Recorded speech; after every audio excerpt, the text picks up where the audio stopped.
Welcome to Rogers Center, the fourth and final game of this four-game set against the New York Yankees. The Blue Jays have won 2 of the first 3, and they're looking to win the series against New York and slow down the Yankees' push toward the postseason. Joe Girardi's ball club actually out-hit the Blue Jays yesterday, but they lost a tough 3-2 ball game. Casey Jansen picking up the save. Top of the order, Captain Derek Jeter leads things off. Ichiro Suzuki's been a great acquisition by the Yankees. Alex Rodriguez is at third. Robinson Cano absolutely wears out Henderson Alvarez. He's 5 for 8, 2 doubles, 2 home runs, and he's driven in 5. So Alvarez is going to have to make some sort of adjustment today. Swisher, Granderson, Ibanez, Russell Martin, born here in Toronto, is behind the plate, and Eric Chavez is the DH again this afternoon. 31st and final start of the season for Henderson Alvarez. The team is 10-20 in his starts this season. He's lost his last 2, but I feel like he has pitched much better in his last 2 starts. The strikeouts are up for the first time this year. I think he's starting to understand what he can do, what his strengths are, and what his weaknesses are. Henderson Alvarez has been plagued by the long ball this year. Just allowed 28 home runs. Derek Jeter, the captain of the New York Yankees, has hit .381 with 5 home runs this season, leading off the ball game. He's hit .344 on the road as well, and that is why he's able to hit .316 for the season. Jeter has amassed 200 hits for the 8th time in his career. Here's the first pitch of the ball game. In there for a strike. 98. Alvarez a little pumped up early. He was warming up, taking his warm-up tosses before that first pitch, and he wasn't showing that he was reaching back for a little something extra, but maybe Henderson, realizing the last start of the season, he's ready to go. Jeter late and shoots it hard into the seats. Derek Jeter single in his first at bat in yesterday's game. Finished up the ball game 1 for 5. Against the Blue Jays this season, he's hit over 300. The one thing that the Blue Jays have done lately is they've really pitched him tough. He's in a little bit of a funk right now also with the bat. What's wrong with that pitch? Must have been low. Laz Diaz is the home plate umpire. Late movement on that fastball. Looked like it was high enough. Certainly was over the plate.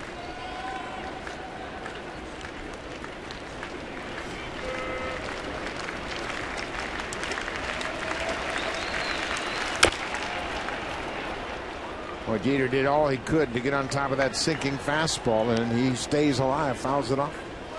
Boy, he's tough with 2 strikes. Really changes his approach and the old-fashioned protect the plate mentality. Probably one of the best 2-strike approaches in baseball.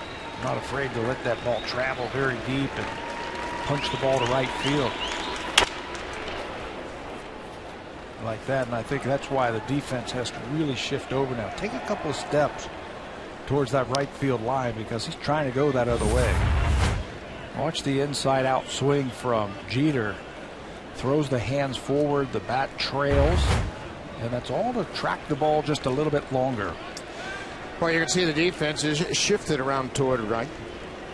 Anthony goes in center field on the right side of second base. All you got to do is watch Jeter swing, and a pretty good idea where he's going to hit it.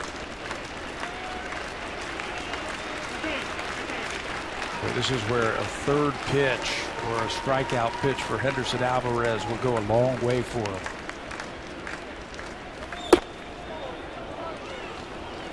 Well, you're right. If he can continue to improve his breaking ball to a point where he can have a few more swings and misses, that would be a big step in the right direction. That's the spot where you throw it right there. You've thrown a fastball, changeup, you've had a sinker. Then to show Jeter with 2 strikes something different. Arancibia caught it. Jeter fouled it off, but Arancibia snuck his glove underneath that foul tip. Speaking of those pitches, let's take a look at the scouting report brought to you by Home Hardware. Homeowners helping homeowners. Henderson Alvarez fastball, he uses it the majority of the time. And what he is doing now is he's closing the difference between the miles per hour of his fastball and his changeup, and he has really helped him. And I think his changeup is much better now. He had a lot more dive on that. Throws that 14% of the time, and again, that slider would be a great pitch for him to develop in the offseason. Ichiro Suzuki goes after the first pitch and serves it into left. Nobody does that better than Ichiro Suzuki. A one-out single. Take a look at the defense for the Blue Jays in the outfield. Rajay Davis is in left. Colby Erasmus gets the afternoon off. Anthony Ghost moves into center. Moises Sierra is in right field. Left side is Brett Lawrie and Yunel Escobar. The right side of the infield, the Danny Echeverria, Adam Lind, and JP Arancibia is behind the plate. Good game yesterday for Echeverria at second base and with the bat. He got the game-winning RBI, but he also saved the game with his glove with that great play. He's getting better and better at playing that position. Alex Rodriguez goes after the first pitch. The Blue Jays have really handled A-Rod the last 2 seasons. He's hit 162 against the Jays in the last 2 seasons. Only 2 home runs and 7 RBIs combined. So they have really pitched him tough. They've crowded him with fastballs. They've really used the fastball to A-Rod where he can't get extension that he needs. Alex Rodriguez suffered a broken hand when he was hit by a pitch from Felix Hernandez. And he's still trying to find his stroke. Just 2 for his last 24. Rodriguez missed 36 games while on the disabled list. 0 for 3 in yesterday's game, and he said he had plenty of chances to score runs. There's a little looper. Escobar back, and he makes the catch. Rodriguez gets jammed again. Yeah, that's what the Blue Jays have been doing to Rodriguez. They've really tried to crowd him with the fastball. They feel like he can't get his hands going and get the bat through. And watch his hand. Watch the barrel of the bat. That's not a home run swing. You've got to hit that ball a little bit further out in front. And the Blue Jays are telling us on that pitch right there that he can't do it. Yeah, and they're staying in his kitchen. He broke his bat as that ball was right down near the label. Well, here's a guy that hasn't had any problems getting to that inside heater. Robinson Cano. He's 12 for his last 19. That is a .632 average just over the span of his last 5 games. And we mentioned he is 5 for 8 with a pair of home runs against Henderson Alvarez. Well, what makes him so tough is even though the Blue Jays are going to go into that shift mode against Cano, he still has the ability, I feel, that if he throws him that hard sinking fastball, he can just throw it the other way, just like Suzuki did. There's the defense that I was talking about. 3 infielders on the right side of the infield. Brett Lawrie, the lone defender, on the left side. It's interesting how they position Escobar. Yesterday against Romero and the left-handers, he was on the shortstop side of second base. Against the right-hander Alvarez, he's on the second base side. So they anticipate that Cano will pull Alvarez a little bit more than the left-handers he faced yesterday.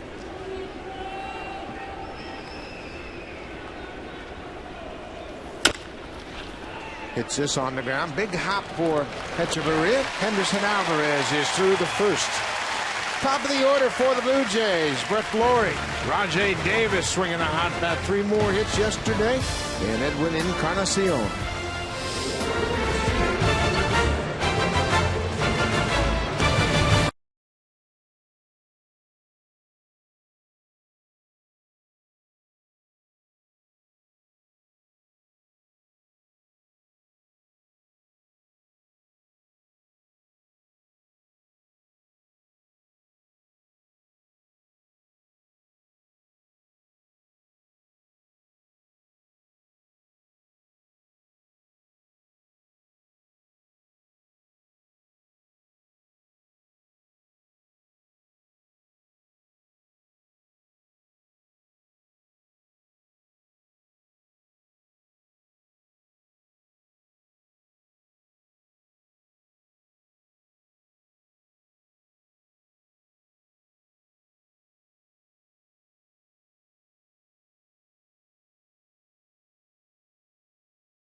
conversation in the dugout. Blue Jays didn't hit today. And that's when John Farrell does a lot of his communicating with his players when they're out on the field during batting practice. But that wasn't the case today. Take a look at the Blue Jays lineup. Laurie is in that leadoff spot. Rajay Davis, we mentioned he had a streak of 7 straight hits after 3 hits in his first 3 at-bats yesterday. Edwin Encarnacion against Phil Hughes has done some damage. 4 home runs and, 4 doubles and a home run, 3 RBIs. Yunel Escobar continues to bat in that cleanup spot. Lind, Sierra, Arancibia, Echeverria, and Ghost to face Phil Hughes. 32nd start of the season for Phil Hughes. For his career, he's 5-5, 15 career starts versus the Blue Jays. This is the 6th time this year that they're going to see Phil Hughes. So they should know a little something about him. And I thought they hit him really well the last time they saw him back at Yankee Stadium. He only pitched 5 innings in that game and gave up 4 runs against the Blue Jays. In the month of September for his career, he's 11-4. He's always pitched well late in the season. Brett Laurie takes the first pitch strike. They're going to get some fastballs from Phil Hughes. You better get it ready. Line to right. Suzuki is there, and Laurie is retired. 1 down. The Yankees have a veteran ball club, and they're mixing and matching here at later stages of the season. Ibanez, Granderson, Suzuki in the outfield. Jeter and Cano up the middle. Jeter was the DH at the start of the game yesterday. He came in defensively in the 6th. Alex Rodriguez and Nick Swisher. Swisher's played terrific at first base, filling in for Mark Teixeira, and Russell Martin is behind the plate. They've played airless baseball in this series, but a pivotal play in yesterday's game was in the 5th inning when Alex Rodriguez came in on a ball that Rajay Davis happened to hit and fielded. It looked like it was going to be going foul, and the tying run was able to cross the plate as Rajay beat it out. Rajay gets the base hit in his first at bat. Looked like a breaking ball. He stayed back and just served it into left. He's hot. Stay hot. 8 hits now in the series. Let's take a look at the scouting report for Phil Hughes. You mentioned, Buck, that he's going to throw you the fastball. That's what I love about him. He'll challenge you with that fastball. We'll watch the radar gun on him. He can hump it up there at 95, but he's been pitching at 91 and 92. I think he's got a very good curveball and a changeup that he will use. They've taken that cutter and pretty much bagged it from Hughes. He was throwing that a couple of years ago, and they feel like they really want to instill 4-seam fastball with him. Edwin Encarnacion continues to DH. Big numbers for Edwin. Rajay is always a threat to run. He has 45 steals.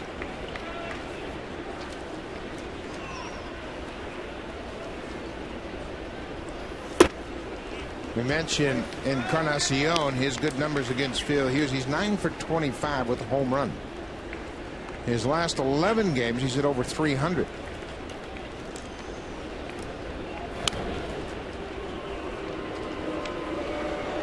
Hughes does a very good job of shutting down the running game. There have only been 7 attempts against him all season. Watch how quickly he unloads the ball.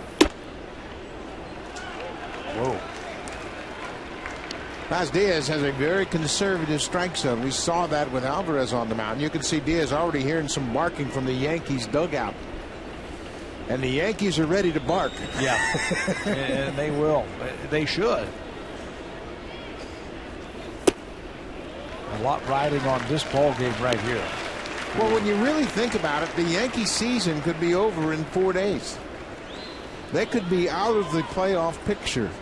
If they lose all 4 games, they could be sitting on the sidelines next week when the playoffs start. And Tampa could slide in there, or Baltimore, Oakland, yeah. Los Angeles Angels. I mean, yeah. You're right. There's a lot riding on them. Yeah, and they have the favorable schedule, and they had a big lead earlier this month.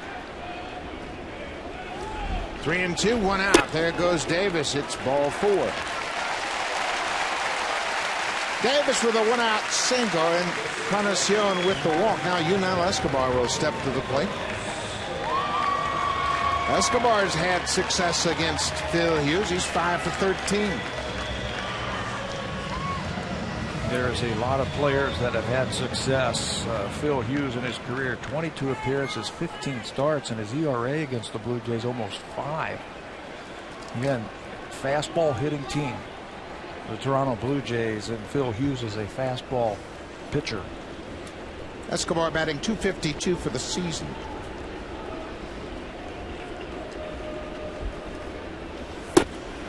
Boy, Hughes just doesn't give Rajai Davis an opportunity to get a lead. He unloads in a hurry, but right now he's in a rough spot early in this ball game. Do you think the speed of Davis might have an effect on Hughes' delivery to the plate? Why he walks Encarnacion and falls behind Escobar? Well, he's been good against everyone. There goes Davis. He got a good jump. Escobar drills it to the wall in right. This ball is off the wall. Davis is in to score. And Escobar ends up at second. Encarnacion stops at third. And the Blue Jays have a 1-0 lead.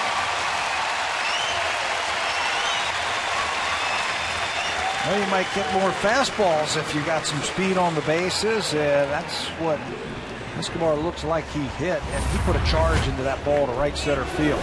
Fastball away, and he hits it hard. It's going to go off the wall, and he's going to end up at second base.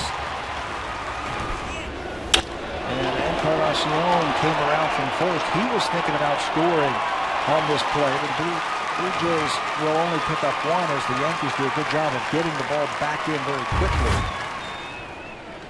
Yunel Escobar with the RBI double. Adam Lind breaking ball for a strike. Lind is one of the few Blue Jays that has not had a lot of success against Phil Hughes. He's just 2 for 28. But both of his hits have been home runs. Don't have to do a whole lot right here. Infield playing back. They will concede the run. Trying to save 2. Boy, you've got to take advantage of Phil Hughes right now. He hasn't gotten into a groove yet. He's struggling to find the strike zone. You've got runners at second and third. You need at least one of these, and hopefully 2.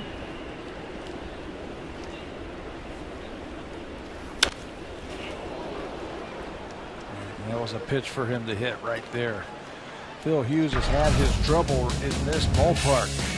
His last 5 starts here at Rogers Center, not good. Just a 1-3 record with an ERA of 6. And Jays have jumped on him early in those games also. That's why he's only been able to throw 5 1/3 innings in those last 5 starts. Yeah, starters will struggle in the first inning just to get into the flow of the game, and that's been the case for Phil Hughes this afternoon. 1-2, 1 out. Boy, he got away with one there. Russell Martin won that ball inside. It stayed right out over the plate, and then Lind was right on it. Teams will try and throw at a ball with 2 strikes, a breaking ball inside to get it over the bat. And you can see where Martin slid over to the inside part of the plate, and that was a ball that was saying, hit me. And Adam missed it, fouled it back. He missed this one. Encarnacion tags. He's coming home, and here's the throw to third. Escobar almost got called out at third. Encarnacion scores on the sac fly. It's 2-0. Lind picks him up with a deep drive to center. Well, they tried one more time to go that breaking ball. It's called a shoe top breaking ball, to throw it underneath the bat on the inside, and he missed his spot once again over the middle of the plate. It's not a very deep fly ball. Deep enough to score the runner from third, but tough for that runner at second base to tag up, and that was close at third base. And if Escobar's out, Encarnacion might not have crossed home, and that run would have been scratched, but it's academic as he comes in to score. Lind picks up his 43rd RBI. Escobar now at third with 2 outs.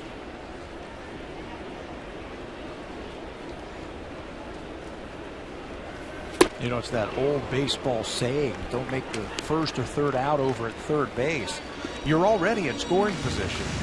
You have to be 100% sure you can tag up on a ball like that and go second or third.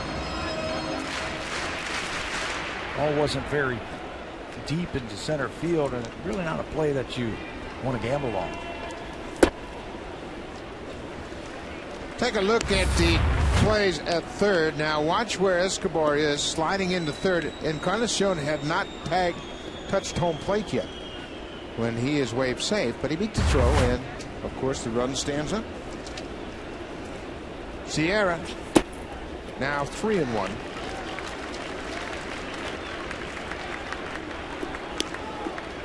Boy, says Sierra hit a bulldog David Robertson in his last at bat yesterday in the 8th inning. They turned it into a double play, hit it right at Alex Rodriguez at third. 3-1 pitch, goes after a breaking ball. You can see once he committed to it, he recognized it was a ball and tried to check, but went around. That's called guessing for the fastball right there. He was guessing for the fastball, but he didn't recognize it out of the hand. And that'll come with experience. 3-2, 2 outs. Gets another breaking ball. Jeter at short. And the inning is over, but the Blue Jays break out on top. They score 2 runs on 2 hits and take a 2-0 lead.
The first Canadian team to win a World Series.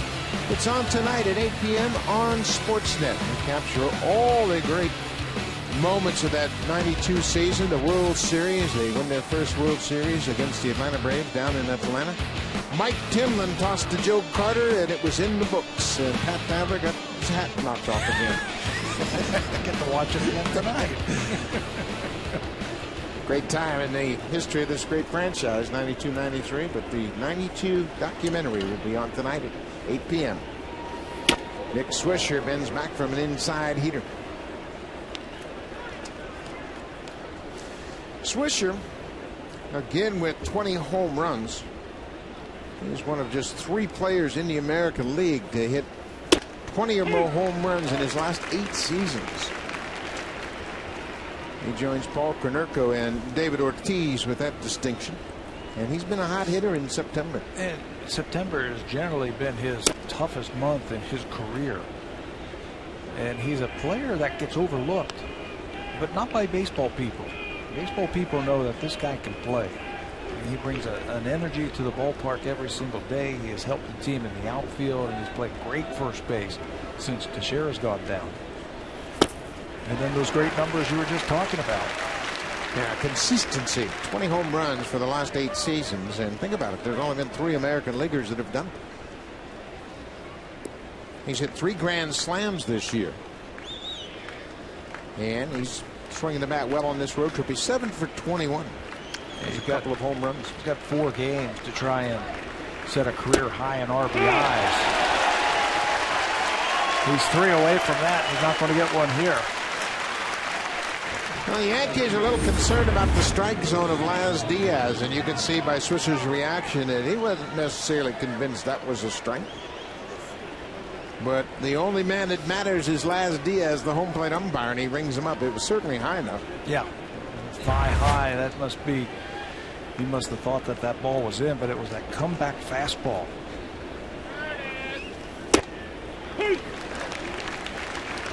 Curtis Granderson takes a strike.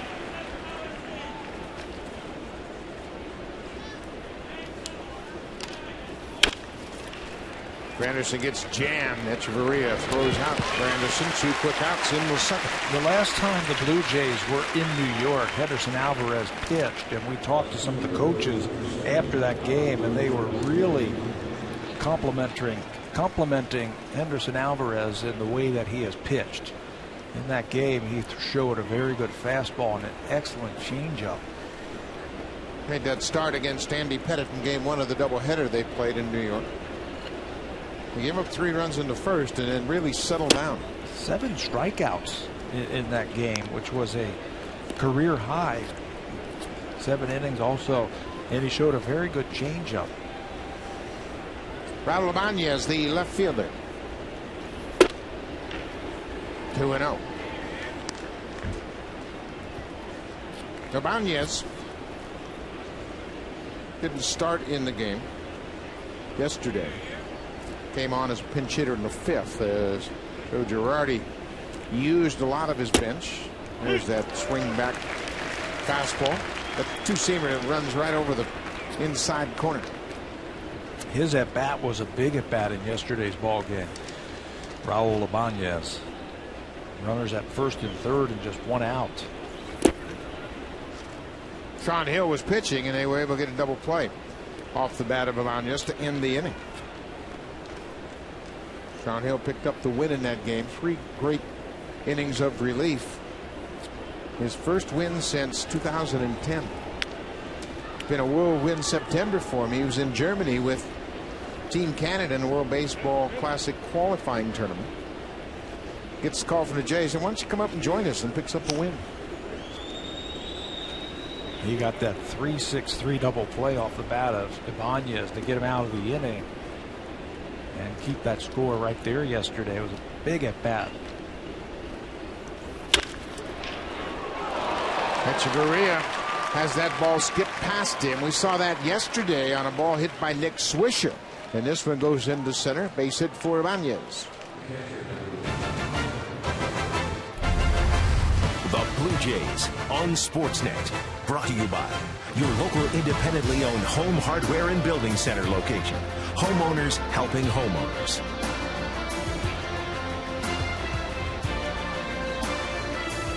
Two nothing Blue Jays. Russell Martin bats with a man on and 2 outs.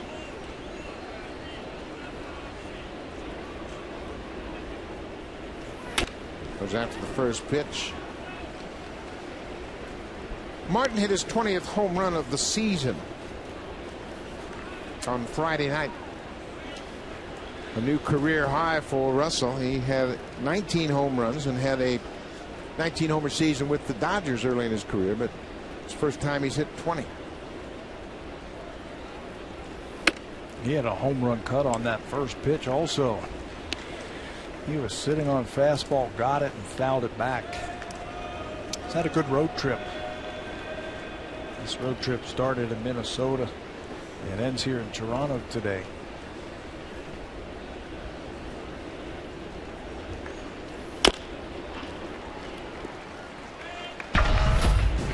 Take a look at the home runs by the catchers the last 2 seasons in the American League. Matt Wade of the Orioles has 42. Aaron Sebia has 40.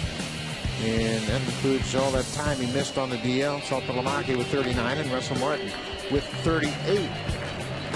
There have been 8 catchers that have hit 20 or more home runs in the big leagues this season, and that's a record.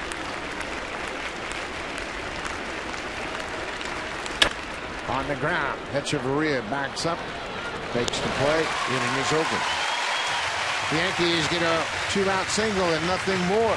Bottom of the order for the Blue Jays. JP Arencibia will start things up. Echeverria had the game-winning RBI in yesterday's game, and Anthony Gose.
NFL receiver and current bachelor Brad Smith. He'll be on with Tim and Sid between 1 and 4 on Sportsnet The Fan 590 in Toronto. And he'll co-host the primetime edition of Connected at 10 p.m. Eastern on Sportsnet East and Ontario. And don't forget, The Bachelor Canada debuts Wednesday on City TV.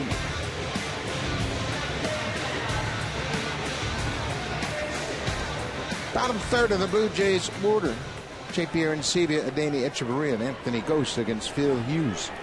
Blue Jays scored 2 runs in the first.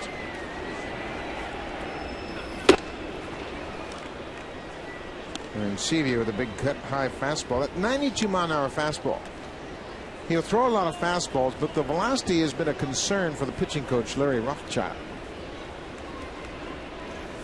Early in the season, Phil Hughes will hit 95 regularly during an outing, but his velocity has dropped, and that's one thing they're going to try to work on, somehow maintaining the velocity deep into the season. Deep into a ball game. 92 miles an hour. You can pitch at 92 and win. Well, you can do that if you have good secondary pitches, but Hughes has been challenged to really command his secondary pitches, and he questions that call by the umpire again. You could see him slump his shoulders as he thought that was a strike. And the Yankee dugout continues to give Laz Diaz an earful.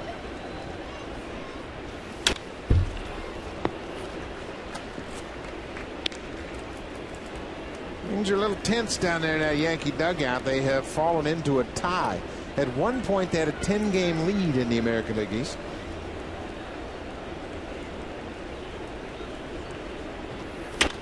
Arencibia, it's a breaking ball and pops it up. Swisher in foul territory makes the catch. 1 down. And they should be tense, I think, in this part of the season. There's a lot riding on every pitch, every inning, every game. They're running out of games to try and hold on right here. Yeah, early in the season, you run into a 2 or 3 game win streak. Say, okay, we got a bunch of games next week. 3 games left after this one. They're running out of time. Don't have a lot of time to make up for mistakes. And they don't want to play that 1-game playoff if they happen to become the wild card team. They want to win the division, win it outright, and then sit back and wait for the ALDS. Well, that 1-game playoff can really mess up your whole postseason, even if you win. Say you win the 1-game playoff, but you have to pitch CC Sabathia. Then he doesn't get to open up against the team in the division series. And that's a quick one. And you'll probably only get to use him once. Echeverria goes after the high fastball. 2 quick outs for Hughes in the second. Well, the Yankees are going to go home to the Bronx, and they're going to take on their division rival, Boston Red Sox. You can see it all right here on Sportsnet 1 tomorrow at 7 Eastern, 4 p.m. Pacific. And the Yankees will send CC Sabathia to the mound. He'll be opposed by Clay Buchholz. And the Red Sox, they're going to throw their best at the Yankees. Monday night, it's Buchholz. Tuesday, John Lester. And Wednesday, they've made a switch. It was originally Aaron Cook. Now it's going to be Daisuke Matsuzaka. But how about that? The Yankees at home with their postseason lives at stake, playing their division rival, the Boston Red Sox. Yeah, throw out all the records. when those 2 teams get together, they will battle them, and it should be a lot of fun.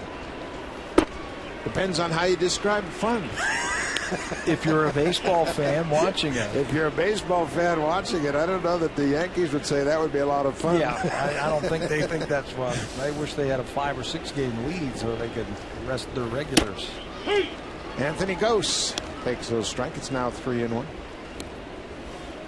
But you and I are baseball fans. It's going to be fun for us. It's going to be fun for us. Gose takes a walk. 2-out walk issued to the number 9 hitter. That's never a good thing. And this should be a lot of fun right here. We've already talked about Phil Hughes and how quick he is to the plate. You've got the speed over there at first base.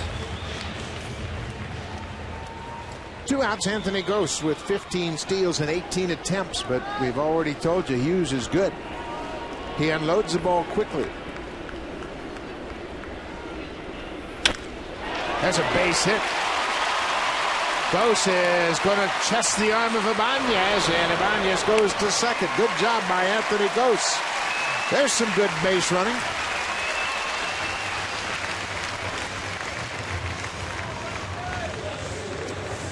Fans, the Hit a Home Run contest is back. Every time Toronto hits a home run, you can win big. Audio, home theater systems, and big TVs like an 80-inch Sharp Aquos Quattron. To enter, visit Hit a Home Run with Sharp.ca. Wow, what speed can do for you. Watch Anthony Gose. He makes up his mind with 2 outs that he is going to go right there. Never breaks stride. Has an idea and makes it without a throw. He didn't even have to slide. That wasn't all built on speed. That was built on good base running, good instincts, and an aggressive approach. And a great path around second. He didn't make a big turn around second. He cut it very sharp. And obviously, the shortest path between 2 bases is a straight line, and he really had a shallow turn. Rajay Davis, a ball in the strike.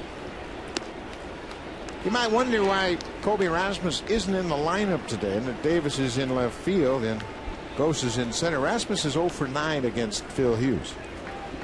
And Hughes has a little bit of those reverse numbers in that he handles righties better than lefties. And so you can't take Rajay Davis out, not with the way he is swinging the bat, and you want to see Gose in the outfield. Kelly Johnson also not in the lineup, but he is 1 for 9 against Phil Hughes as well. So right now you go with the hot bats. 1-2, 2 outs. Laurie takes his lead. The ball hit into center field. Easy play for Granderson. The inning is over. The Blue Jays leave a couple, but they still have a 2-0 lead.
Clubs. It's a doubleheader. They were rained out last night, so they are playing a split doubleheader. It's the first time in the history of Rangers Ballpark in Arlington they have played a split doubleheader.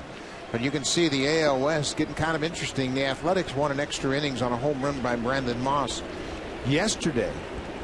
They tied it up, and there's a drive to right that you can forget about this one. Eric Chavez, his second home run of the series,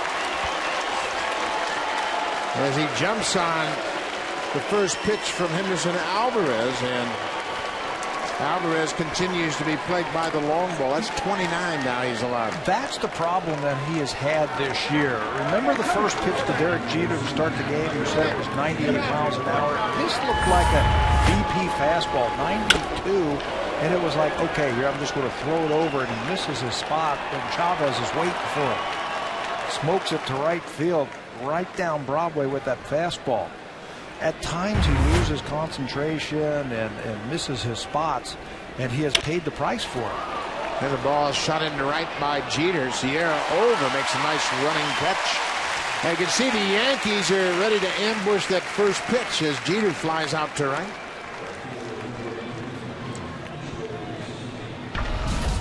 Home runs have been a problem for Alvarez. He has now allowed 29 home runs. And if you look at the Blue Jays history for the past 10 seasons, Alvarez, leader of the pack. Ted Lilly in 06 gave up 29. Markham 27 with Richmond in 09. And then Halladay in 2003 gave up 26 home runs. So over the last 10 years, no pitcher has given up more home runs in a Blue Jay uniform than Henderson Alvarez. Roy Halladay on that list is a little bit of a surprise. So if you're Henderson Alvarez, you say, even if the great Roy Halladay in his prime can be on that list, I can get a little bit better. Yeah, as long as there's solo home runs and you don't walk guys ahead of those home runs. Suzuki lays off that high pitch. Boy, last Diaz really has a conservative strike zone, but it's been consistent.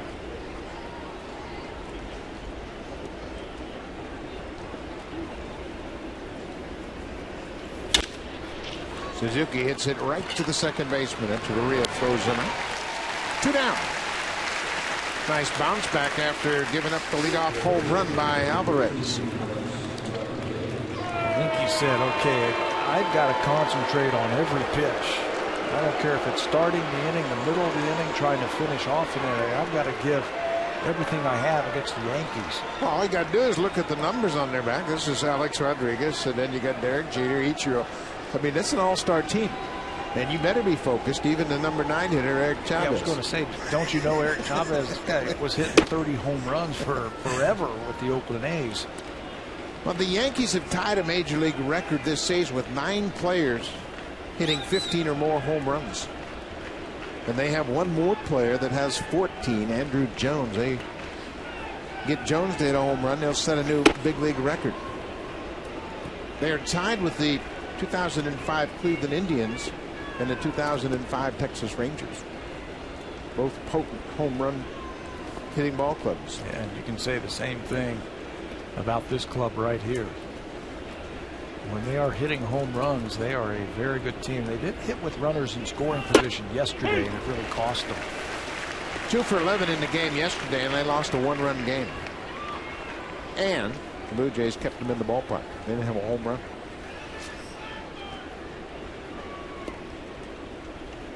Alex Rodriguez fights this one off and hits a single to left. Man on 2 outs. Let's check in with Jamie Campbell.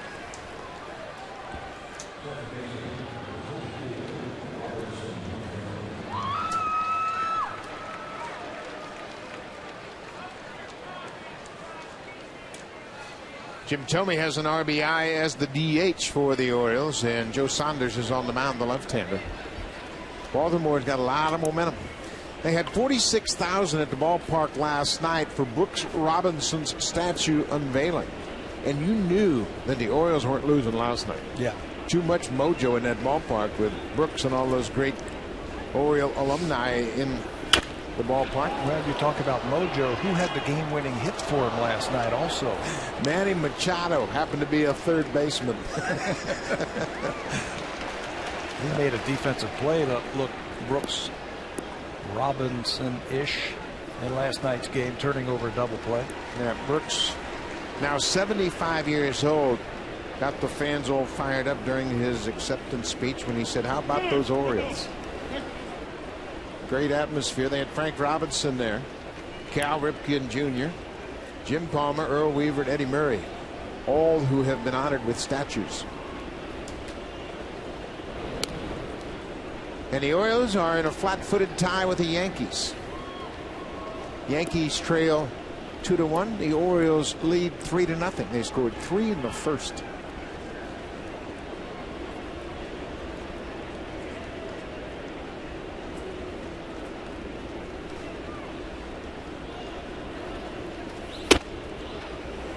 The Orioles picked up Steve Pearce off the waiver wire from the Yankees.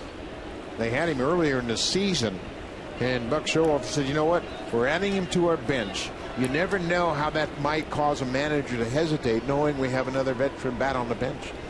They might not even use him, but now they have an extra bat. Just the threat of a guy. It's almost like a base runner. Just the threat of him stealing. You might get more fastballs for the hitter. I tell you, if you can dress 40 players and you're in a tie for the division race, why wouldn't you dress 40 players? You never know who you might need. Yeah, you might need a couple, 2 or 3 different pinch runners during the course of a game. 1-2, 2 outs. Robinson Cano. Oh, what a play by Laurie. Throw him out now. He threw it away, and Rodriguez will jog over to third as nobody was at third base. What a grab by Laurie. He got to it so quickly. May have rushed his throw a bit through high. Well, second base, I think, would have been the play right there. Alex Rodriguez was at first, and he was not close to the bag at second. A nice little flip from that shortstop spot. I think he's asking him right there, would I have gotten him at second base?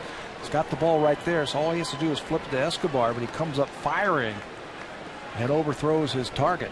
Yeah, and you're right. Look at Escobar. He's calling for the ball right there, and they had plenty of time to go to second. But Laurie made a terrific stop on the play. He'll pick up the air. But Escobar was calling for the ball at second. Yeah, and that's what Brett was asking him. Hey, did I have him there at second base? And he was saying, yeah, we had a shot there. So now Alvarez has got to bear down just a little bit more. Here's that RBI guy that we were talking about. 3 off of his career high. One more look here. You see Escobar calling for the ball. He's got plenty of time. You can see how far A-Rod is from second base. And that would have been an easier play for Brett to make. Nick Swisher is 8 for his last 15 with runners in scoring position. Fights this one off. Laurie backhands, throws on the run in time. Boy, he got a chance right off the bat to overcome that previous error, and he does it. Laurie throws out Swisher to leave a couple on base. The Yankees cut into the lead. Eric Chavez, a leadoff home run in the third. Blue Jays have a 2-1 lead.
Enjoying those big comfy green chairs in the TD Comfort Zone are guests of TD. The TD Comfort Zone, courtesy of TD.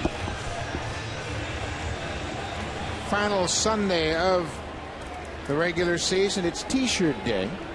And we should have a whole bunch of Tabler T-shirts. I don't know where they are, though. Who do we need to speak to about that? That's really, somebody dropped the ball on that one. Yeah. Not everybody wants the players. Fan Appreciation Weekend, and today there was a big T-shirt giveaway. Edwin Encarnacion. He walked and scored in the first. Phil Hughes had trouble in the first. Gave up a one-out single, then walked Encarnacion. And Yunel Escobar drove in the first run with a double, and Lind the second with a sac fly. Deep drive to right. Ichiro Suzuki on the run. Oh, what an effort. Did he catch it? He's got it in his glove. Boy, that was a determined effort by Suzuki. I mean, he extended his glove out as far as he could reach. And remember where he's going to be playing against Edwin Encarnacion. He's going to take away the gap, the right center field gap. And this ball, he crosses up and he hits it down the right field line. Watch how far he goes and how he reaches out right at the last second. Right there, in between hops, holds onto it when he bangs into the wall. That one looked like it got into the webbing. He stays right with it. And then when he bangs against that wall, is able to hold on to it. That's how you win 10 gold gloves right there. Well, what a catch. I mean, that's 2 or 3, depending on where the ball bounces. But you could see the determination on his face, and he extended as far as he could and takes extra bases away. Escobar hits it into center. A much easier play for Curtis Granderson, 2 outs. I'll tell you, pitchers really appreciate plays like that to lead off an inning. And it wouldn't surprise me if Phil Hughes then gets ready to go on a shutout spree. Right down the right field line, up against the wall, holds on to it, and makes the first out. The Yankees have committed just 74 errors. We don't talk about their defense often, but they've got a good defensive ball club. They might not have the range on the infield they once had with Jeter and Rodriguez short and third respectively, but boy, they've got some outfielders that go get them. You know what they don't do? They don't beat themselves. They get enough pitching. They certainly have enough home run hitters, but defensively, they don't beat themselves. The Mariners and the White Sox are tied in the American League for the fewest errors committed. This ball is driven toward the gap in left center. Ibanez over the left fielder makes the catch. 3 fly ball outs for Phil Hughes and an outstanding defensive play by Ichiro Suzuki. One more look at a great catch down in the corner. Extra bases for sure denied by Suzuki.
A Sharp home theater system, including audio soundbar, Blu-ray player, and of course LCD TV. To enter, visit Hit a Home Run with Sharp.ca.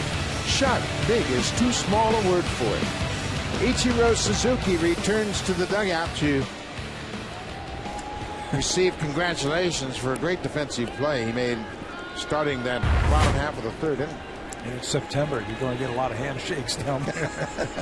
Lots more players. expanded rosters. Curtis Granderson grounded out to second his first time up.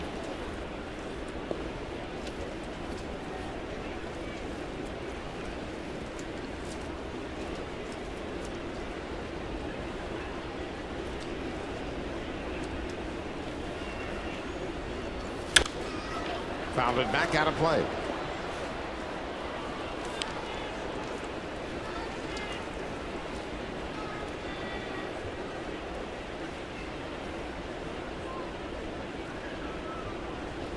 Granderson just 1 for 12 in this series. Echeverria was playing Granderson to pull. He throws him out for a second time this afternoon. You know, we have talked about and heard about Danny Echeverria for a couple of years now. We're getting a chance to watch him play regularly. He's got good baseball instincts. He moves very well when he's fielding a ground ball. Made that one look effortless. Echeverria is now 23 years old. He was signed as an international free agent by the Blue Jays in 2010. Yankees were also very interested in signing Echeverria. They had made a very good offer to him as well, but he signed a 4-year deal on the 13th of April 2010. Well, that's one thing that Alex Anthopoulos has done really well. He has beefed up the scouting of international players. You know, Escobar throws out of Anez. Made a bid for Aroldis Chapman that didn't work out. We hear that he made a bid for Yu Darvish. And the Blue Jays have some other very young Latin players in their farm system that we've heard a lot of good things about. Roberto Osuna is a 17-year-old pitcher that's receiving rave reviews in the low minors. He did a good job starting out his career, just 17 years old. Yeah. And Blue Jays ended up paying a big bonus to get him. They also spent some big money on the #1 rated Latin player this summer. And they have him signed and ready to go to spring training next year. So that's good to see that there's more Latin players down in the lower farm system of Blue Jays. Russell Martin fouls it off. It's off his leg and trickles out in front of home. Martin grounded out to second his first time up. Russell's had a good month of September. Since the 3rd of September, he's hit nearly 300. He's also hit 6 home runs.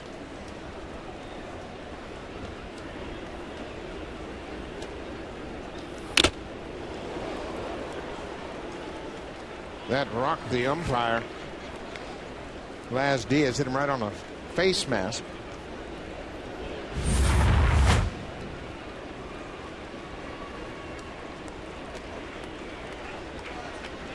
You got to catch that, JP. You got to catch it, man. 1-2, 2 outs. High breaking ball is fouled back. Martin looks like he is right on top of that plate now, doesn't he? Yeah, it looks like he is swinging hard on every pitch. Well, he's not going to salvage the season with the batting average.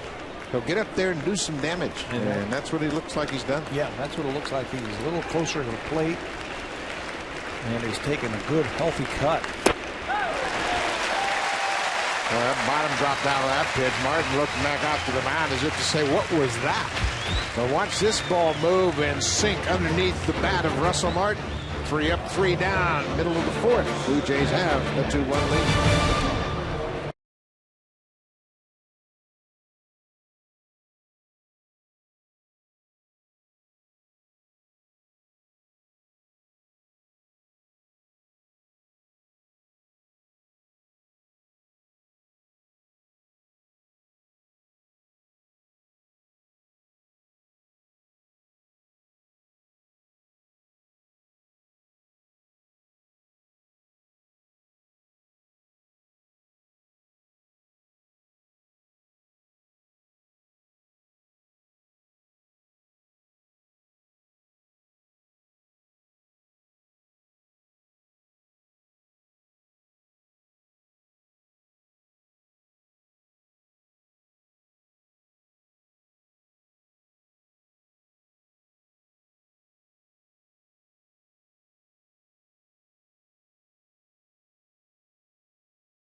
And if you purchase your Blue Jays season tickets for next year by December 7th, 2012, you will receive a $100 Blue Jays gift card, a Blue Jays Authentic Collection Premier Jacket, and a limited edition Jose Bautista bobblehead.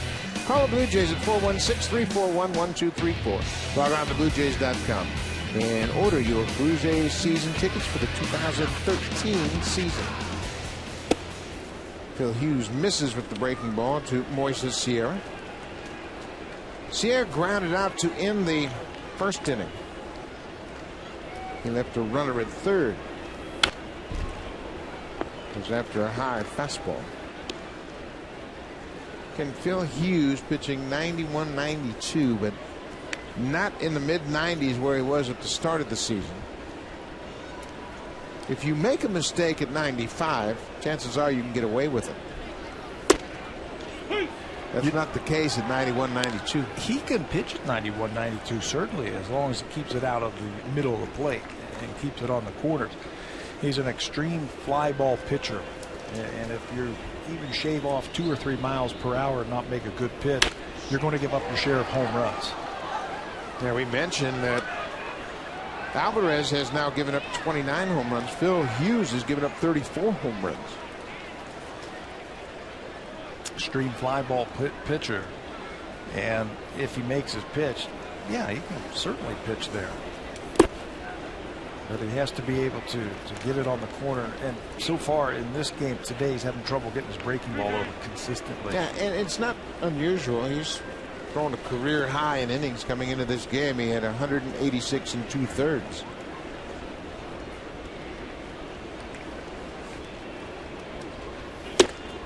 There, he got a fastball in a good spot. It's 92, but well placed.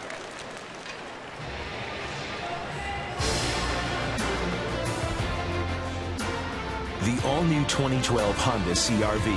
Yeah, it does that. Honda, the official vehicle of the Toronto Blue Jays.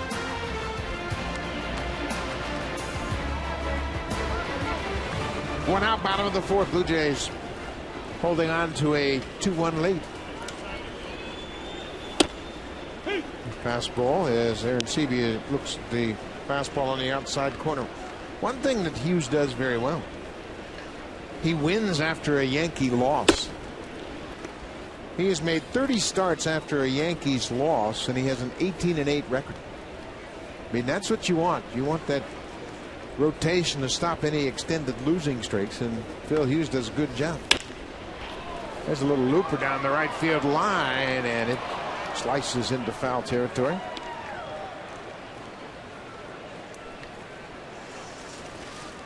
We had mentioned the home runs, and there you see 34 home runs allowed by Phil Hughes. Only Santana and Vargas have given up more. Vargas is really confusing when you look at 35 home runs. He pitches in a big ballpark. Big yards. Yeah, I know he doesn't throw that hard, but he's got a lot of strikeouts. And pitching in Seattle, you'd figure that ball, her number would be about half that. But Phil Hughes pitches in Yankee Stadium. For a fly ball pitcher in Yankee Stadium, that's a deadly combination. Tommy Hunter surprises me also, but he pitches in Camden Yards. High fly ball into center. Granderson in front of the warning track has plenty of room. Aaron Sebia is out. Now again, Phil Hughes missed where he wanted that pitch. It was supposed to be higher than that. Aaron Sebia just missed it himself. And the fastball was just about let her high. Kept it in the ballpark. Watch Russell Martin wanting this ball up. Get it up here. Get it up to my glove. And it's about belt high. But he kept it in the big part of the ballpark. If Aaron Sebia could have pulled that ball, it might have gone out. Echeverria takes a fastball strike. Echeverria struck out his first time. He chased a high fastball. Had a couple of wild swings in his first at bat.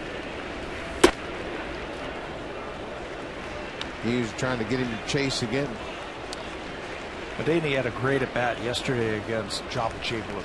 Well, Chamberlain was throwing really well, and he smoked the ball to right field. And when it left the bat, it looked like Suzuki was going to catch it, but the ball kept carrying, and it turned out to be the game winner. And we have heard that he's got some power in his swing, and he displayed it on that one. Hit off the wall in right field.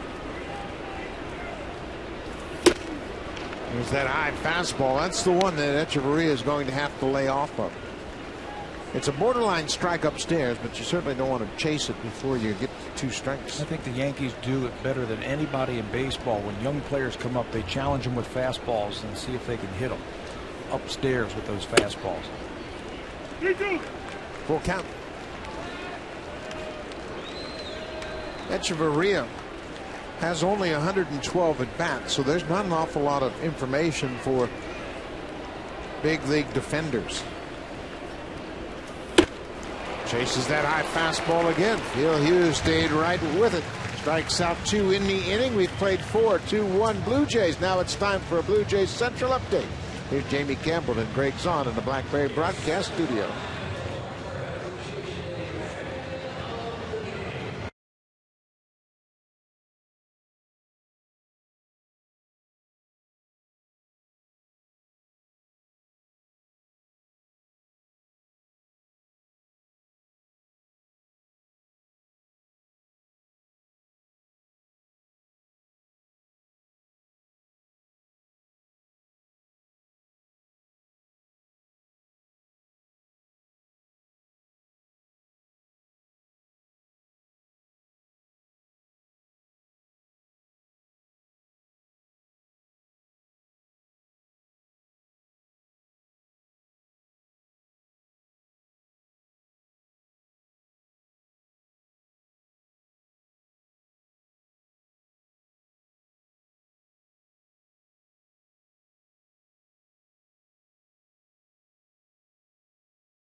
Minnesota Twins are in town for a 3-game series. All night games all start at 7:07 p.m. Call the Blue Jays for tickets at 416-341-1234. You can always log on and order your Blue Jay tickets at BlueJays.com or stop by most Rogers Plus locations and pick up your tickets for the final series of the 2012 season.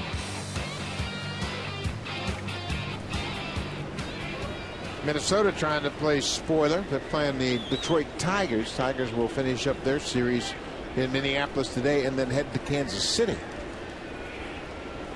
It's a young rivalry there. Yankee uniform, Blue Jay uniform. They must be brothers. Jeter versus Laurie. Oh my. That Chavez homered in the 3rd.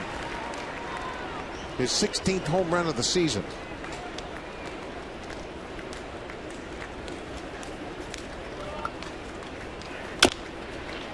Bounced off the plate. Alvarez a very good fielder, makes an easy play of it. Boy, he's athletic. He can really get off the mound, and it's important when you throw that many sinkers, and you're going to get a lot of ground balls. Actions, baseball actions, and that time he looked like a very good baseball player when he came off the mound, and the way he fielded it and threw it, he's got good baseball actions. I think he is throwing better now at the end of the year than we've seen him at any time this year. Yeah, I agree with that. I think he's learned how to use his changeup. He's learned how to pitch at about 90% effort. I mean, early on, he was 100% on every pitch. And you just can't do that. I don't care what you're doing. If you're riding a bike or skiing down a mountain, if you go 100% all the time, you're going to wear yourself out. And you don't have to. That's the thing that veterans find out about this game. You just watch them day in and day out how they handle themselves. You don't have to go 100 miles an hour all the time. And a lot of times, easier is better. And if you back off, you're going to get more movement. Chances are you're going to have better command. Yeah, there are times when you want to throw 100% effort. Need a strikeout in a tough situation. Maybe you just reach back for a little extra. It's about having a pace. And the last 3 games, fourth one counting this game today, Henderson Alvarez's pace has been very good. Yeah, he is controlling the tempo of the game. Jeter's got 2 strikes on him. We mentioned Jeter's a good 2-strike hitter. For the season, he's hit .253 with 2 strikes. The major league average with 2 strikes is 178. Yeah, I'd say that's pretty good. His approach is outstanding.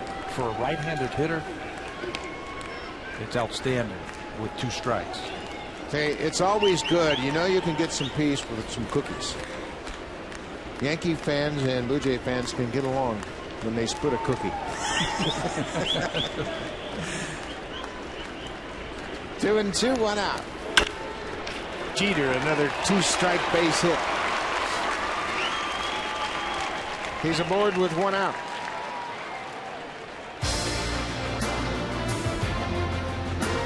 Enter the Train Like the Blue Jays Brett Laurie contest today at BlueJays.com. Presented by Sport Check. Your better starts here. So Jeter's aboard. He represents the tying run. We're in the 5th inning. It's a 2-1 Blue Jays lead. Wasn't that another perfect timing to throw a slider? If you had a above average slider or even just an average slider. Yeah, just in the 3rd pitch to put in the minds of these hitters. Just so you can like change the eyesight. Line to short. Dropped the ball. Lynn dropped the ball. I don't know if he had it cleanly in his glove or not, but it looked like Jeter was going to be out. And that doesn't happen very often, where Jeter had strayed too far from first on the line drive. Watch him. He takes a step and a half, but it's right at Escobar.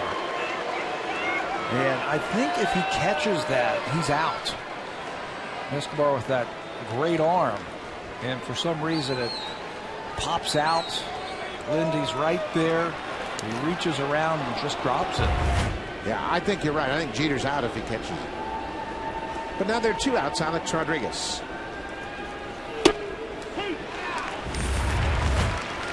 One more time, the good arm from Escobar. And the ball ends up on the ground. Yeah, and there was nothing in his way. He didn't get blocked out on it. He just dropped it.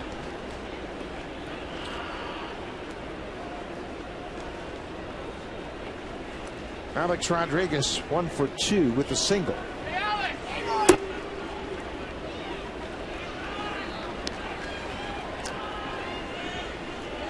Still a dangerous hitter. And we were talking in the 1st inning that they've been jamming him and throwing him inside. And what you know is next time up, he pulls a fastball in the left field for a hit.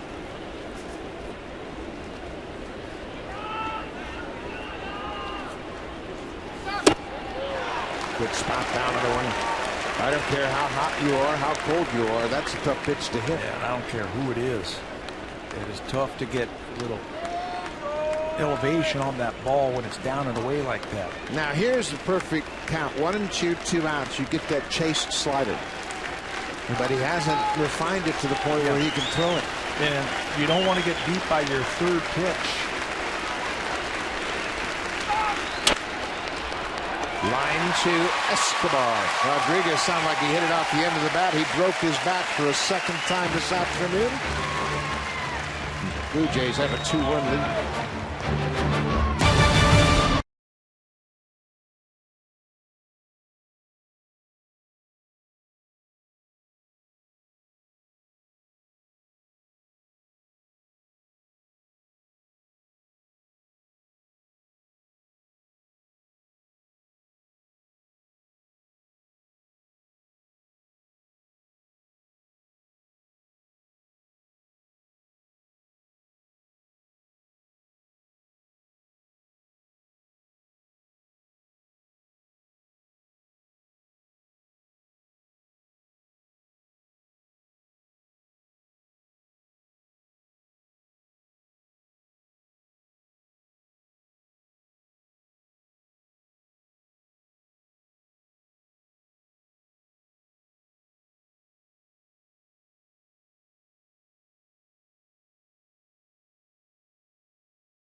first on City TV and Sportsnet East.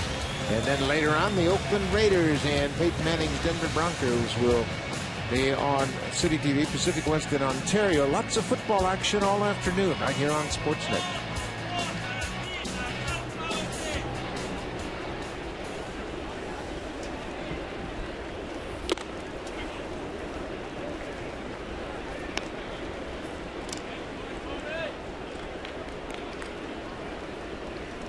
Anthony Gose leading off the bottom of the fifth.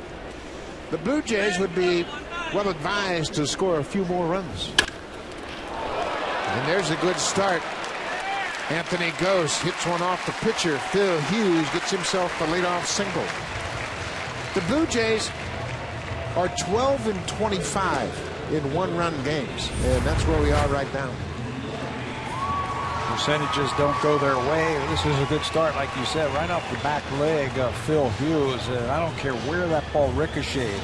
With the speed that Anthony Gose has, I don't think anybody in the infield is going to throw him out. And you can see Jeter had no thoughts whatsoever of making a throw to first. Blue Jays would be well advised to play hit and run right here. And they got great speed at first. Laurie already has a hit, and he's lined out. And you know you're going to get a fastball from Hughes.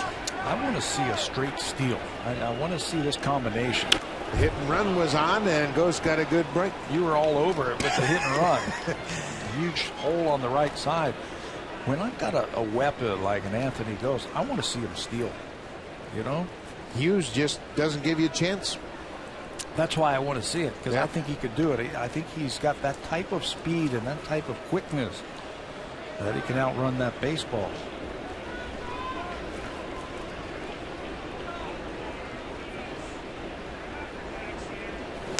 Torlavello, first base coach, always keeps the stopwatch in his right hand, and he is timing the release time of Phil Hughes from the moment he makes his first move toward the plate till that ball hits the catcher's glove. There's also another stopwatch. That's one is held by Don Wakamatsu in the dugout, and he will time in between innings the throw from the catcher down to second base, how long that takes. They'll combine those two numbers and see if they can get a jump and try and steal a base. Wakamatsu is keeping a close eye on Phil Hughes. Gose at first, not going high. Deep drive to left field. Brett Laurie has just left the yard. Two-run home run.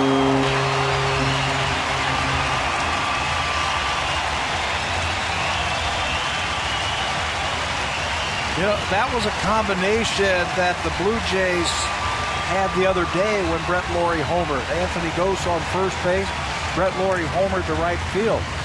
Same thing here in the fifth inning. Gose is on first, and Brett Laurie unloads on this one. Number 11, and that was no doubt. As soon as it left the bat, watch the reaction from Phil Hughes, breaking ball, and he knows it. Home runs have been a problem for Hughes. That's the 35th that he has allowed this year, and the Blue Jays have more than a one-run lead now. 4-1 Blue Jays. John Farrell was talking about Brett Laurie before the game today, and they feel, someone asked him, do you think he's your leadoff hitter? And he said, eventually he feels like he could be a number 3 hitter. With power, he's got some speed. He knows he's going to hit for a higher average, and he's learned so much about the game of baseball, playing 162 games this year, his first full year in baseball. Davis goes after a breaking ball. He strikes out. That's the first out of the inning. Now, obviously, there are a lot of adjustments to be made by young players, and Brett Laurie is understanding those adjustments. He hits this ball a ton. Well, that's the kind of talent that he possesses. Now you have to refine it. You have to make adjustments and do it a little bit more consistency. One of the things they were talking about him is he is learning the level of intensity, how hard you have to play every day. We were just talking about it about pitchers. You don't have to go 100% at all time. It's the same thing with an everyday player.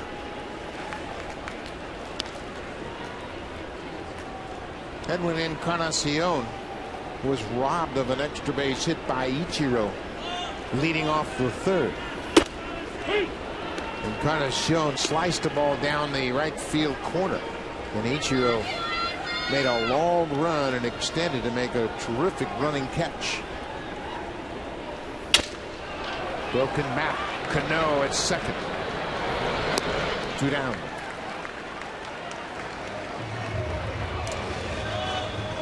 But Laurie had a long home run drought. He's hit 2 now in his last 4 games. July the 22nd, before this little spurt right here. That was the John Lester game when he hit the first pitch of the ball game at Fenway Park for a home run, and he didn't hit one until the other night. He was on the disabled list too, and yes, he missed a lot of time. But you can see that now he's starting to get the timing back a little bit. He has 2 hits this afternoon. Base hit Escobar. He was ready for that first pitch fastball. Boy, was he ever. Didn't waste any time turning that one around, and that was a bell-tie fastball also. He didn't get any air underneath that one. That's where this pitch is, right there. Escobar gets on top of it just a little bit. That's a home run swing. The Yankees trail by 3, 4-1, while the Orioles lead Boston now 5-0. The Orioles could move into first place all by themselves. It's been a while since you could say that. 97?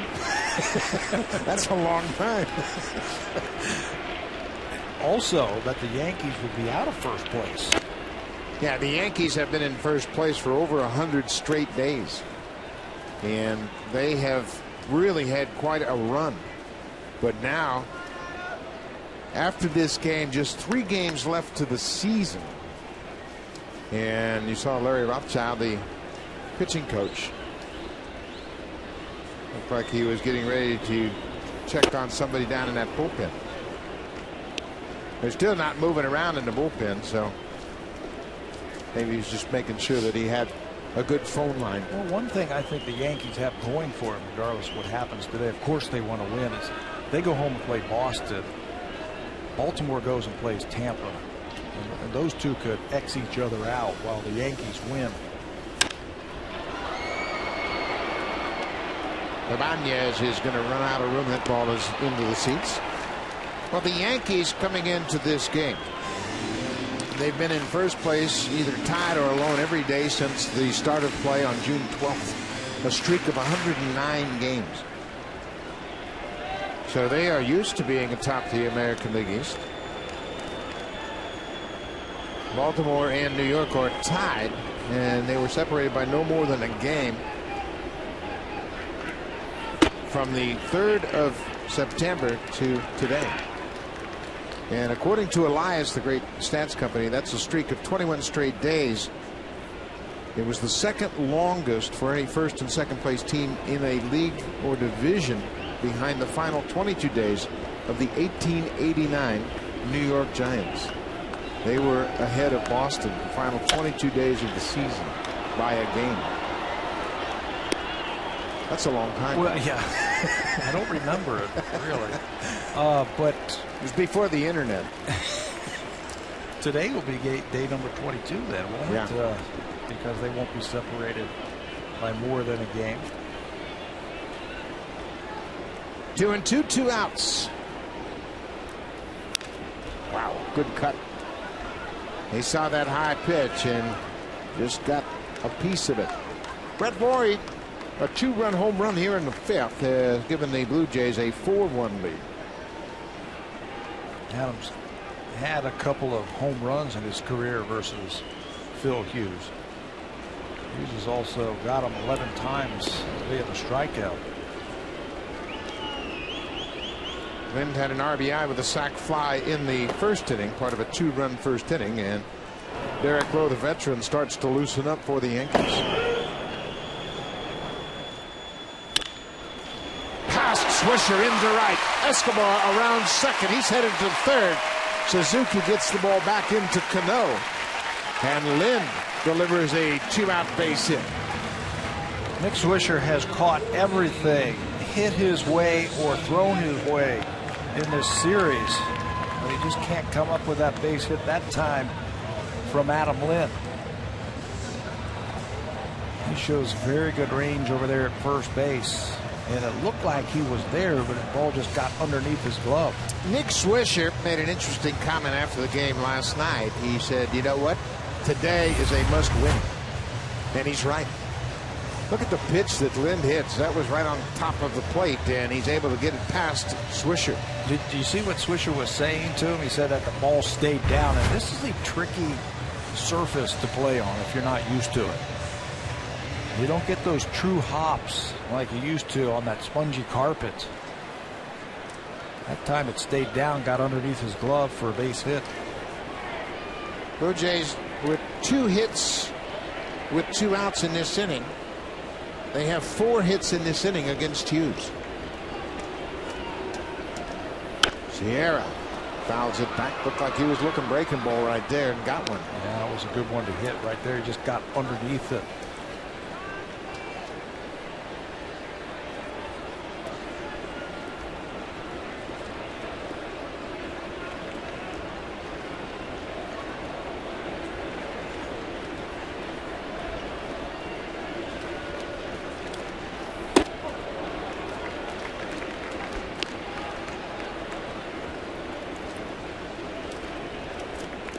Anderson Alvarez says, you hit that one a long way. And I like that. 1-1. Upstairs. Phil Hughes has really been on a roll over his last 14 starts, especially with runners in scoring position. He's held the opponents to 175 average with runners in scoring position. But today the Blue Jays are 1 for 3 early on. Base hit. Sierra drives in Escobar from third. Lind's going first to third. Ibanez throws it to second. Big hit by Moises Sierra. 5-1 Blue Jays. 2-out knocks. Sierra got Phil Hughes back in Yankee Stadium when we were there on that last road trip with a long home run, and it was off of a fastball. I think Hughes remembers that and throws him a breaking ball, and this time Sierra gets the ball down and gets the barrel out in front and rips it into left field for a base hit. That base hit's also going to knock Phil Hughes out of the game. The Blue Jays have scored 3 runs here in the bottom of the 5th. They have 5 hits and knocked Phil Hughes out of the game. Derek Lowe on with 2 outs.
Three runs in the 5th. He trails 5-1, turns things over to Derek Lowe, who pitched in the opener of this series. Lowe pitched 2 innings of relief, gave up 3 hits and a run as he came into that ball game in the 6th. Inflated batting averages against for Derek Lowe in the 36 games he's pitched. He won 8 games for Cleveland at 21 starts this season before they got rid of him and the Yankees picked him up. His job now is just stop the bleeding. Give me multiple innings out of that bullpen, stop the bleeding, give my offense a chance to come back. The catcher, J.P. Arancibia, is the 8th Blue Jay to bat this inning. Anthony Ghost got it started. He had a comebacker that hit Phil Hughes. It's a high fly ball to left. Ibanez backing up near the wall on the track and makes the catch. Arancibia just missed a home run. It was a home run off the bat of Brett Lawrie that led to the undoing of Phil Hughes. Lawrie's 11th of the season, a 2-run shot. The Blue Jays score 3, take a 5-1 lead.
Blackberry Tweeting Tuesday will take place Tuesday, October 2nd, the final one of the season. The Blue Jays will take on the Minnesota Twins. The game starts at 7:07 p.m. There are great prizes to be won: a first pitch, autographed merchandise, and T-shirts. Call the Blue Jays for tickets at 416-341-1234. Log on to BlueJays.com or stop by most Rogers Plus locations to pick up your tickets for the last Blackberry Tweeting Tuesday of the season. Robinson Cano for 2 so far in this ball game. He's had a streak of 5 straight multi-hit games. He has been red hot coming into this ball game. 12 for his last 19. Blue Jays playing the shift against Cano. Hitting everything up there that the Blue Jays have thrown. I think this is a big inning right here for Henderson Alvarez. Biggest inning of the game. After your club scores 3, you can't allow the Yankees to gain any confidence and get back in this ball game.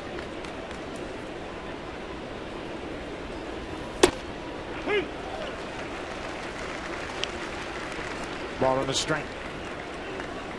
Nick Swisher on deck. Swisher is 0 for 2. It's never easy against the Yankees. They just keep coming after you. Will battle you all the way to the end. So what Alvarez has to do is don't think about the score right now, that it's 5-1. Just continue to make pitches. That ball is driven into center. Ghost is not going to get it. It goes past him all the way to the wall. That's a double for Robinson Cano, his 45th double of the season. And for Cano, that's a milestone double. Take a look at the pitch, and it's a good pitch. Yep, he's down, and he drives that ball the other way. Blue Jays were playing him to pull against Alvarez, and he ends up hitting it into the gap in left center. That's his 45th double, second consecutive season he's had 45 or more doubles, 3rd overall. And that would now tie him with the great Lou Gehrig for the most 45 double seasons all time by a Yankee. Amazing. He's some player.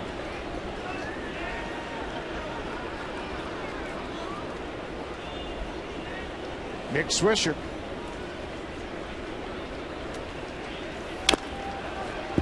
Goes after the first pitch and fouls it back to the screen.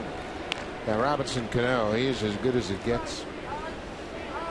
Among second basemen, he has few peers. Heating up.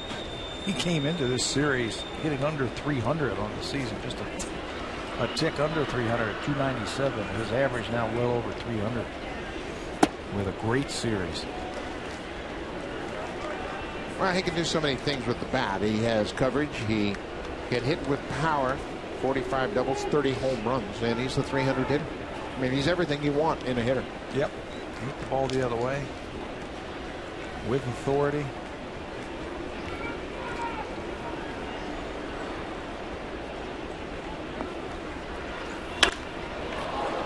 Popped into the seats along the right side. Another thing I really like about Robinson Cano is the fact that he's helped out Edwin Encarnacion. That's right. Cano, back in 2002, talked to his father about getting a personal hitting coach. And his father played professional baseball, and he said, yeah, I think I got the guy for you. Luis Mercedes, a former outfielder with the Orioles, and Cano went to work with Mercedes in the offseason. And then this past offseason talked to Edwin Encarnacion, and he made some adjustments, and Edwin had the best offensive season of his career. 2 balls and 2 strikes to Nick Swisher. One thing we know about the Yankees, they can strike quickly. They had no extra base hits in the game yesterday. 9 singles. Just the 5th time this season they haven't had an extra base hit. And that's a big part of what they do, their home run power. They're never out of any game. There's a base hit to right. Sierra plays it on the big hop. Cano is stopped at third. Sierra throws it all the way to the plate on the fly. But the first 2 Yankees reach in the 6th. And Alvarez, I'm watching Henderson Alvarez. He's looking very frustrated right now. He's pitching defensively, not to give up the lead, instead of offensively to just shut him down. Frustrated just a little bit out on the mound. I think that's why everybody's going out there to talk to him. Escobar's there, Laurie's there. Sierra showing off his great arm in the outfield. Well, that's a great pickup, Pat, because I think you're right on the money. I think Escobar's thinking about being conservative and protecting that 4-run lead instead of being aggressive and just going right at the hitters the way he did early in the game. Yep. That's what we said when this inning started. Pitch like it's nothing to nothing. Don't worry about the scoreboard. Start worrying about base runners. And, oh, I hope I don't throw a ball right here. He might hit it out of the ballpark. And then things are going to happen. You can see the frustration on his face right there, and his body language tells it all. Yeah, and you're right. And it was a good move by Escobar, the shortstop, and Laurie, the third baseman, slams that ball into his glove. All right, you just stay quiet right there. Laz Diaz has heard enough from the Yankees bench, and the Yankees have been on him all afternoon.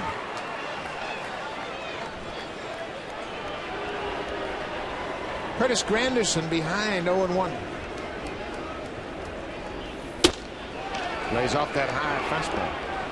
Well, Granderson is a threat to hit the ball out. He's got 40 home runs. He also has 98 ribbies. Get the ground ball. Yeah, that's what you want to do. That's why you let him off with that changeup. Take a 2-for-1 right here. 2 outs for a run. Well, we know Alvarez doesn't strike out many hitters, so that would be a fair exchange in this inning. Get your double play ball, give up a run, but then work with 2 outs and nobody on. First in the American League, and opponents grounded into double plays. He's got 30 of them. It's right there for him.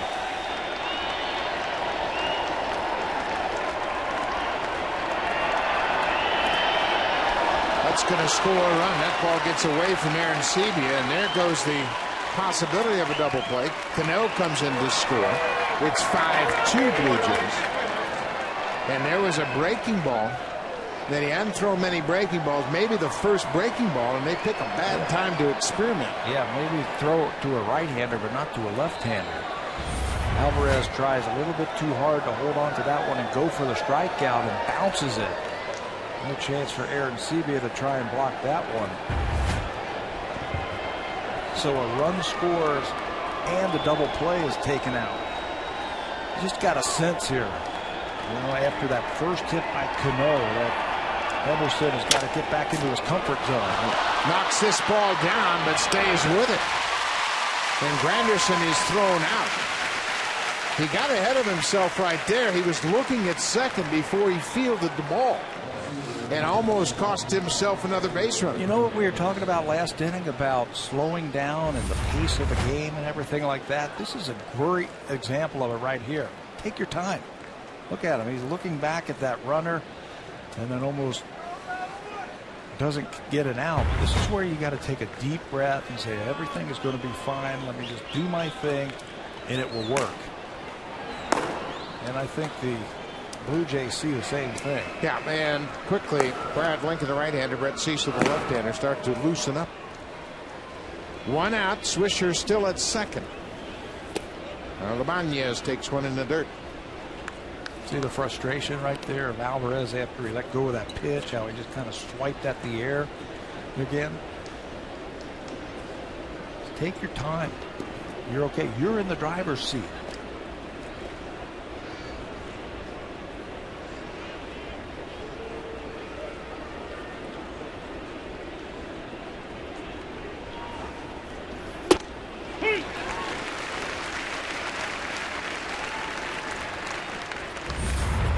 First pitch, it's a changeup, and watch the reaction after that. Just, come on, let's go. Get rid of that changeup, make my arm action a little bit better. But when you see veteran pitchers, they don't do that. You never know what's going on in their mind. Ball and a strike to Ibanez, hit hard, but Lynn backnets it. He'll beat Ibanez to the bag, second out of the inning. Phil Hughes is knocked out of this ball game after 4 2/3. He gives up 8 hits, and 5 of those 8 hits came in that 3-run 5th inning. That's when he was knocked out. His game score is just 30 through 93 pitches in 4 2/3, and the Blue Jays worked him over pretty good in the 5th. 2 outs now. Swisher has advanced to third. Russell Martin, you betcha he's sitting on that first pitch fastball. Another big out in the game right here. Save that run over there at third base with 2 outs.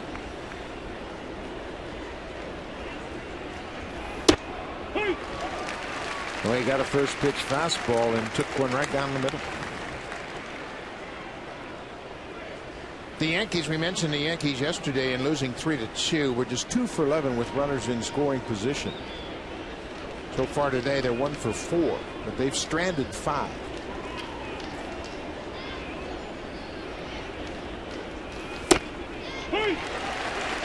Martin didn't like that call, but Laz Diaz has already warned the Yankees. Tim Welke jumped on Russell Martin earlier, and you can see that look tells everything, doesn't it? Fastball away. Umpire says yes. Batter says no. 0-2.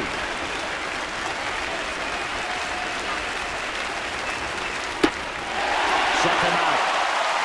What a job by Alvarez. He bent, but he didn't break. Bounces back to strike out Russell Martin. Another big strikeout day for Alvarez. He has 5.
ridiculous. His 27th home run in the first inning of Quintana sets the tone, and David Price is on the mound for Tampa Bay.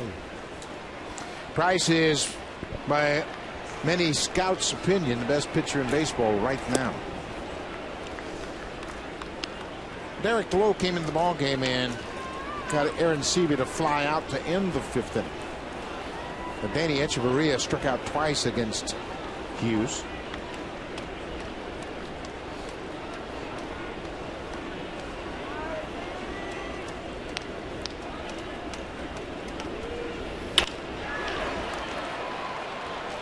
Short hop grab by Cano. Echeverria is 0 for 3. Just reached for that slider and poked it at the second baseman. He got a nice 10-game hit streak that he's working on. He might have another shot at it. One more, maybe. Anthony Gose may be the biggest hit of the ball game in that he started the 5th inning with a single off the pitcher. That set the table for Brett Lawrie, who hit a 2-run home run. And that started that 3-run 5th inning. And the Blue Jays a little cushion. This time he hits it right to Nick Swisher. 2 quick outs.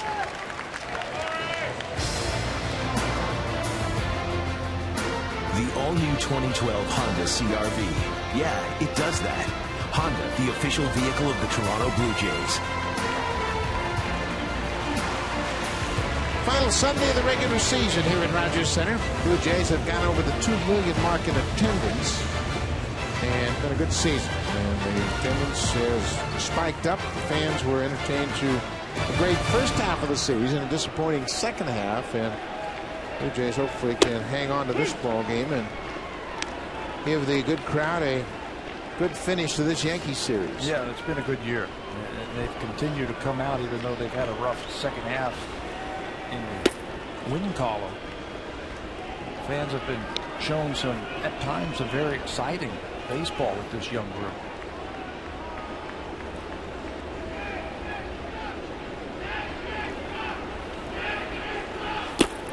No misses with that breaking ball outside.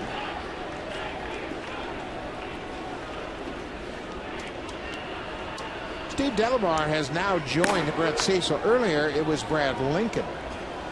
But as the Blue Jays are preparing for the 7th inning, Steve Delabar becomes the hot hand from the right side. 3-0.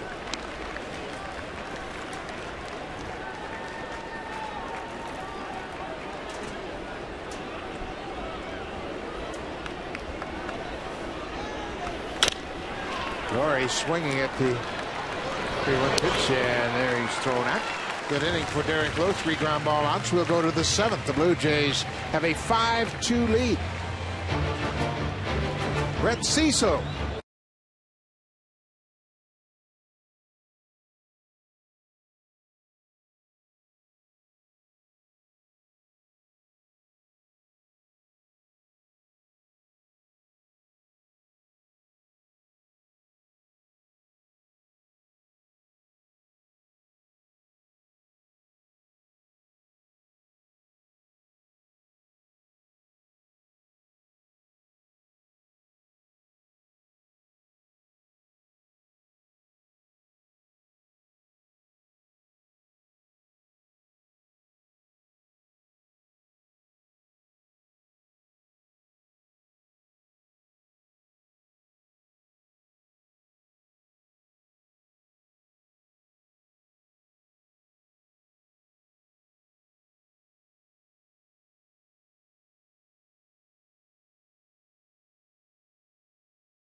For the season, his numbers aren't really reflective of that. But what he does well, he handles left-handed batters. 208 for the season. And with a couple of them scheduled to come up this inning, Brett Cecil will be into the ballgame to try and follow Henderson Alvarez. Good fastball. His slider is a little bit better.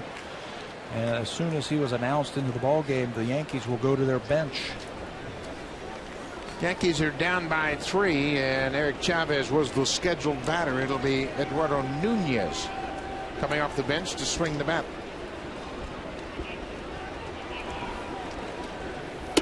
Nunez started at shortstop in yesterday's game. And a very curious move. Derek Jeter was the DH. Jeter took over defensively. The Yankees gave up their DH in yesterday's game. That was in the 6th inning. But Joe Girardi said he wanted the defense of Jeter at first, and he was back and forth all afternoon about whether or not he wanted Derek Jeter to play shortstop or give him half the day off as the DH. Yeah, there you go. You want to put your best defensive team out there. And it was tied at the time that they made that switch, tie score. And you probably figure that Jason Nix would have been into the ball game, but he is not here. He had been sent back to New York, so Joe Girardi put his veteran back into the game in Jeter. Those are the decisions you're making, and they're big decisions with a couple of days to go. How about Nunez with a leadoff pinch hit single to center field? For Nunez, that's his first pinch hit of the season. He is 1 for 4 as a pinch hitter now. Henderson Alvarez, well, his year has come to an end. 6 innings, 7 hits, 2 earned runs. He's in line for the win. And I think in September, you talked about it, but I think in September he threw the best he had all season long in the month of September. Yeah, a better pitcher, I thought. He had a better fastball. He had better command. No walks in his 6 innings here this afternoon.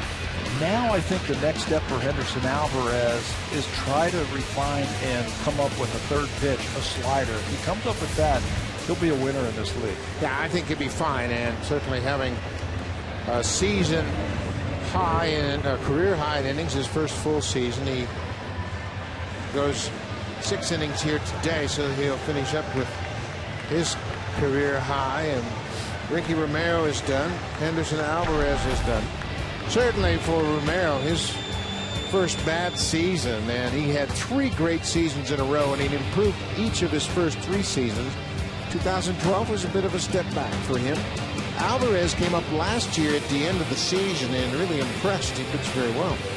But, you know, this league is all about adjustments, and this year the league hitters adjusted to Alvarez at a little bit better rate than he adjusted to the hitters. You know, and I think what both of those pitchers can do as their seasons are over is go into the offseason with a positive frame of mind. And I know that's hard after having a bad season.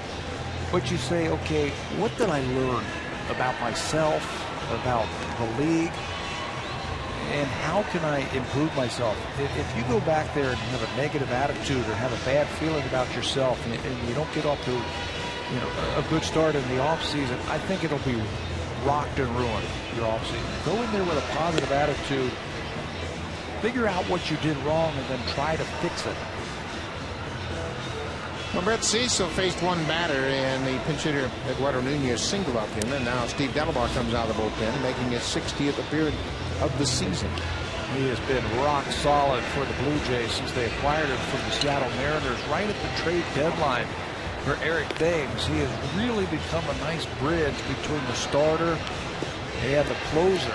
Great numbers all the way around. Righties hitting 200, lefties hitting 150. You'll get a ton of strikeouts. His fastball command has been a lot better, especially down and away to the right-handers. And he's picked up a lot of strikeouts with that devastating split-finger fastball. Derek Jeter, leadoff man for the Yankees. Jeter's got 1 for 3. He singled in his last at bat.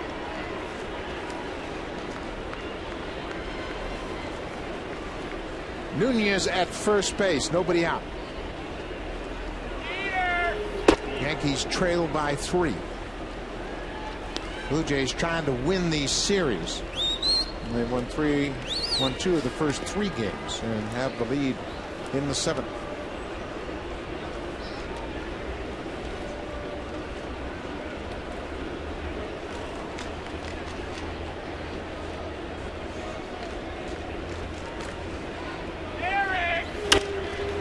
Jeter hits it to right. Long run for Sierra. That ball's a fair ball and bounces into the seats. The ground rule double. And here come the Yankees. Yeah, there's no quitting the Yankees. Never, ever. You got to figure that Jeter is going to punch that ball the other way. As hard as Steve Delabar throws, and Jeter wanting to wait as long as possible so he doesn't overcommit on the split, you got to figure that the ball's going to be going the other way. Sierra was playing straight up, and you see Jeter talk to that ball. Look where he is, and it falls down. He was talking to Nunez. He was telling Nunez, go, go, go, because he could see that the ball was going to hit in fair territory from his perspective running up the line. 31st double of the season, 523rd career double. Nobody out, runners at 2nd and 3rd. Ichiro Suzuki.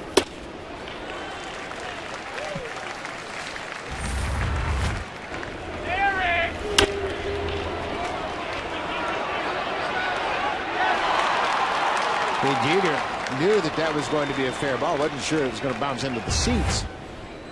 He was encouraging Nunez, and Ichiro hits it into center. This will score a run. Nunez tagging at 3rd. Jeter tagging at 2nd. Jeter stays, and Nunez comes in. It's a 2-run Blue Jays lead. Nunez got it started. A leadoff pinch hit single. Suzuki drives him in, his 53rd RBI. Who's better about getting a run here, a run there than this team right here when they are down by a couple of runs? They'll peck away. They'll play situational baseball like that. Get a couple of runners on, get a sacrifice fly, get a little bit closer to that lead. Well, Delamar's got a big fastball, and Rodriguez has had trouble getting around on the fastball. It's an interesting matchup. Rodriguez just 1 for 2 against Delabar, but he has a home run. His one hit was a homer. Good fastball at 95. Interesting how they started him away, probably trying to set up the put-away pitch inside. Or that split-finger fastball. And they will challenge him. That time, Alex Rodriguez had to reach for that ball.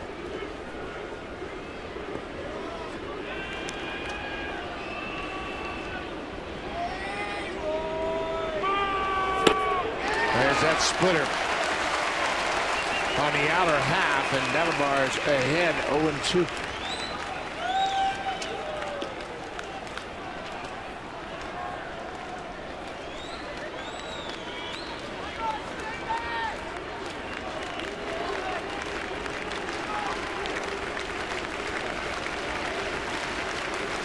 Two, 1 out.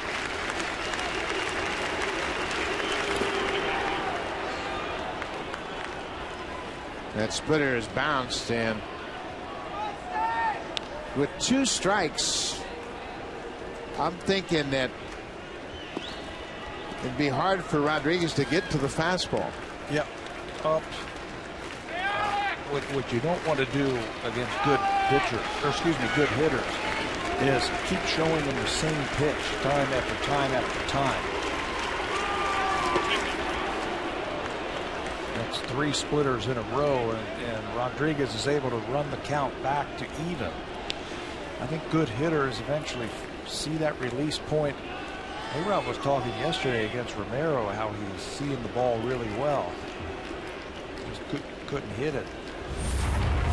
Here's another splitter from Delabar now. So now A-Rod can go back and cheat to the fastball, take a gamble that he might get a fastball. 2-2. Jeter at 2nd. Fastball, he reached for it and pops it into the seats.